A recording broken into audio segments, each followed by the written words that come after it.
اور جو بہنیں گھر کا کام کرتی ہیں بالکل ان کو اجر ملے گا، اس خدمت کا بہت اجر ہے۔ اور سب سے بڑی بات ہے کہ بی بی فاطمہ رضی اللہ تعالیٰ عنہ کی سنت کریمہ ہے، آپ اپنے گھر کا سارا کام کرتی تھے، اس سنت کی نیت سے کریں، انشاءاللہ آپ کو ثواب بھی ملے گا اور درجے بھی بلند ہوں گے انشاءاللہ۔ اچھا، ایک سوال اور بھی آیا تھا مصطفیٰ کی، جو زکام اندر گرتا ہے گلے کے اندر، تو کیا اس سے بھی روزہ متاثر ہوتا ہے یا اس کو تھوک دینا چاہیے؟ اس سوال کو بھی شامل کیجیے گا۔ اسی کو پہلے لے لیتے ہیں کہ دیکھیں ایک فطرہ تو ایک کو ہی دیں، اس سے ٹکڑے ٹکڑے نہ کر دیں، اس میں بچ ہی کیا جائے گا۔ ہاں، باقی اگر 8-10 فطرے ہیں تو آپ 2 کسی کو دے دیں، 4 کسی کو دے سکتے ہیں، اس میں کوئی حرج نہیں ہے۔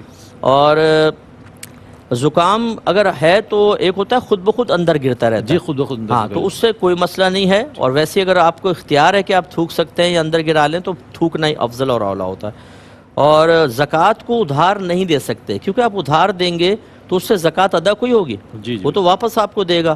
اگر آپ پہ زکوٰۃ فرض ہو چکی ہے، سال پورا ہو چکا ہے، تو پھر تو ادھار دینے کا مطلب یہ ہے کہ آپ زکوٰۃ ادا نہیں کر رہے، واپسی کے لیے دے رہے ہیں، اور اس میں تو ایک دن کی تاخیر بھی گناہ ہے۔ آپ یوں کر لیں کہ اس کو ادھار نہ دیں، زکوٰۃ ادا کر دیں، اس غریب کی مدد ہو جائے گی اور آپ کی زکوٰۃ ادا ہو جائے گی۔ ایسے ہی سید کا مسئلہ بھی جو آگے انہوں نے پوچھا، اور یہ فرائض اور واجبات میں قیام فرض ہوتا ہے، یعنی وطر کے اندر اور فرض نمازوں کے اندر، باقی سنن موقدہ ہوں، غیر موقدہ یا نوافل، ان کو آپ بلا عذر بھی بیٹھ کے پڑھ سکتے ہیں، لیکن بلا عذر پڑھیں گے تو آدھا ثواب ہوگا، اور عذر کے ساتھ پڑھیں گے تو انشاءاللہ پورا ثواب ملے گا۔